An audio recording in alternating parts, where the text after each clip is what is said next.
আসসালামু আলাইকুম। শুরু করছি জনপদের খবর। আমি রিদিতা রেজা। এখনকার এই সংবাদ আয়োজন একই সঙ্গে চ্যানেলের ইউটিউব চ্যানেল এবং চ্যানেলের ওটিটি প্ল্যাটফর্ম আইস্ক্রিনে লাইভ স্ট্রিম হচ্ছে। জাতীয় সংসদ নির্বাচনে প্রার্থীদের মনোনয়ন যাচাই বাছাই কার্যক্রমের প্রথম দিন আজ। রংপুরে যাচাই বাছাইয়ের প্রথম দিনে রংপুর 1 আসনে জাতীয় পার্টির প্রার্থী ব্যারিস্টার মঞ্জুম আলীর মনোনয়নপত্র অবৈধ ঘোষণা হয়েছে। রংপুরের জেলা প্রশাসক কার্যালয় রিটার্নিং কর্মকর্তা মোহাম্মদ এনামুল আহসান দ্বৈত নাগরিকত্ব নিয়ে জটিলতার কারণে মঞ্জুম আলীর মনোনয়নপত্র অবৈধ ঘোষণা করেন। এছাড়া এই আসনে বিএনপি, জামায়াত, এনসিপি সহ 8টি রাজনৈতিক দলের প্রার্থীদের মনোনয়নপত্র বৈধ ঘোষণা করা হয়েছে। নরসিংদীতে 2 ও 4 সংসদীয় আসনে বাদ পড়েছেন 4 জন প্রার্থী। জেলা রিটার্নিং কর্মকর্তা ও নরসিংদীর জেলা প্রশাসক মোহাম্মদ আনোয়ার হোসেন জানান, নরসিংদীর 5টি আসনের মধ্যে 2টি আসনে কার্যবিধি অনুযায়ী মনোনয়নপত্র যাচাই বাছাইয়ের কার্যক্রম চলছে। আবেদনপত্রের শর্ত পূরণ না হওয়ায় 2 আসনে 4 জনের মনোনয়ন বাতিল ঘোষণা করা হয়েছে, তবে তারা আপিল কার্যক্রমে অংশ নিতে পারবেন। চলমান শৈত্যপ্রবাহ ও ঘন কুয়াশার কারণে সারা দেশে জনজীবন বিপর্যস্ত হয়ে পড়েছে। গত কয়েকদিনে জনজীবনে নেমে এসেছে দুর্বিষহ কষ্ট। যশোরে আজকের তাপমাত্রা রেকর্ড করা হয়েছে 7.8 ডিগ্রি। জরুরি প্রয়োজন না থাকলে ঘর থেকে বের হচ্ছেন না কেউ। নওগাঁ থেকে ইমরুল কায়েস ও গাইবান্ধা থেকে ফারুক হোসেনের পাঠানো তথ্যচিত্র ও ভিডিও নিয়ে রাজীব আহমেদের রিপোর্ট। চলমান শৈত্যপ্রবাহে নওগাঁয় গত 4 দিন ধরে সূর্যের মুখ দেখা মেলেনি। ঘরের বাইরে বের হওয়া কঠিন হয়ে দাঁড়িয়েছে। বিপাকে পড়েছেন কর্মজীবী মানুষ।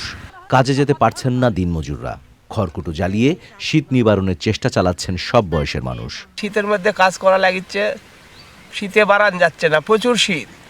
এই যে কাপড় চোপড় খোলা যাচ্ছে না, তাও কষ্ট করে কাজ করতে হচ্ছে। 3-4 দিন থেকে দেখিচ্ছি কোনো রোদই বাড়াচ্ছে না।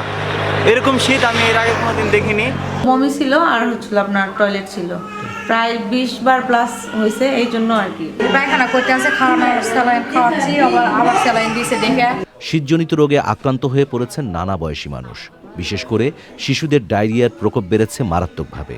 অনেক বেশি আগের তুলনায় ভর্তি হচ্ছে, পায়খানা, বমি, শ্বাসকষ্ট এসব নিয়েই ভর্তি হচ্ছে। আমরা মূলত তাদের খাবার, তাদের কেয়ার, তাদের বিভিন্ন ঔষধ, স্যালাইন, আমাদের পেশেন্টের ক্যাটাগরি অনুযায়ী আমাদের সেভাবে আমরা ডক্টররা ট্রিটমেন্ট দিচ্ছে। গাইবান্ধা জেলার হাসপাতালগুলিতে শীতজনিত রোগে আক্রান্ত রোগীর সংখ্যা বাড়ছে। সেখানে তাপমাত্রা রেকর্ড করা হয়েছে 12.2 ডিগ্রি সেলসিয়াস। শিশুদের পাশাপাশি বয়স্ক মানুষ শীতজনিত নানান রোগে আক্রান্ত হয়ে হাসপাতালে যাচ্ছেন চিকিৎসার জন্য। Rajib Ahmed, channel I. রংপুরে তীব্র শীতে ট্রাই ফাউন্ডেশনের শীতবস্ত্র পেয়ে হাসি ফুটেছে শীতার্ত ও ছিন্নমূল মানুষের মুখে। নতুন বছরের প্রথম দিনে শীতবস্ত্র পেয়ে ট্রাই ফাউন্ডেশনের প্রতি কৃতজ্ঞতা জানিয়েছেন সুবিধাভোগীরা। উত্তরের শীত মোকাবেলায় পিছিয়ে থাকা এসব মানুষের পাশে দাঁড়াতে বিত্তবানদের প্রতি আহ্বান জানিয়েছেন সচেতন মানুষ। এহসানুল হক সুমনের ভিডিওচিত্রে মেনা লাভরি রিপোর্ট। হিমেল হাওয়া ও ঘন কুয়াশায় বিপর্যস্ত হয়ে পড়েছে রংপুরের জনজীবন।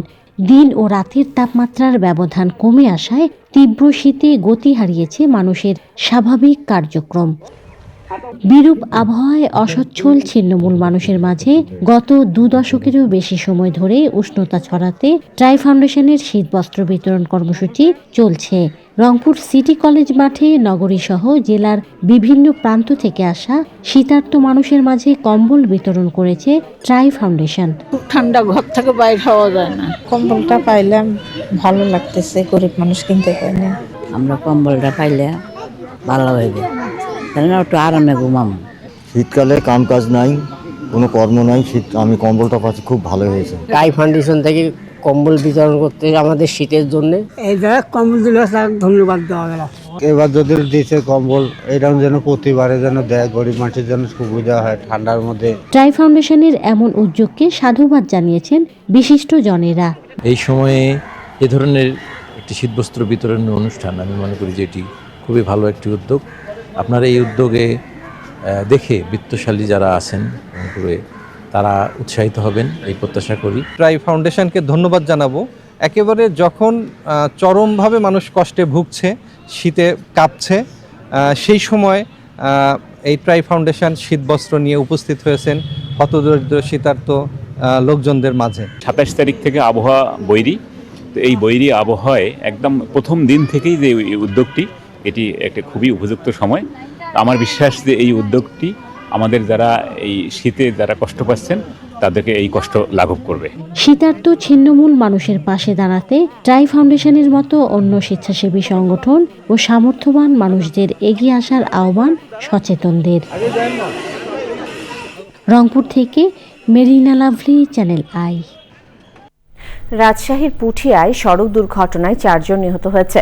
স্থানীয়রা জানিয়েছেন, উপজেলার কলারহাট এলাকায় ঘন কুয়াশার কারণে একটি ট্রাক নিয়ন্ত্রণ হারিয়ে রাস্তার পাশে কলা বোঝাই ভ্যানের উপর উঠতে গেলে ঘটনাস্থলেই 4 জন নিহত হন। আহত হয়েছেন আরও কয়েকজন। আহতদের রাজশাহী মেডিকেল কলেজ হাসপাতালে নেওয়া হয়। খবর পেয়ে ফায়ার সার্ভিস ও পুলিশ ঘটনাস্থলে পৌঁছে মরদেহ উদ্ধার ও আহতদের স্থানীয় হাসপাতালে পাঠায়। নিহতদের নাম পরিচয় এখনও জানা যায়নি।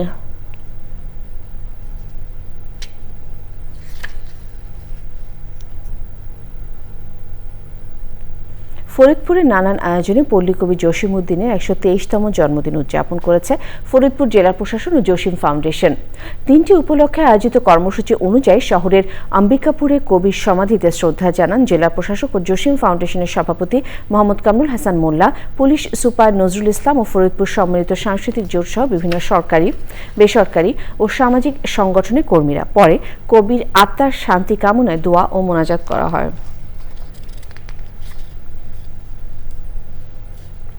জনপদের খবর আজকের মতো এ পর্যন্তই। সবাইকে ধন্যবাদ।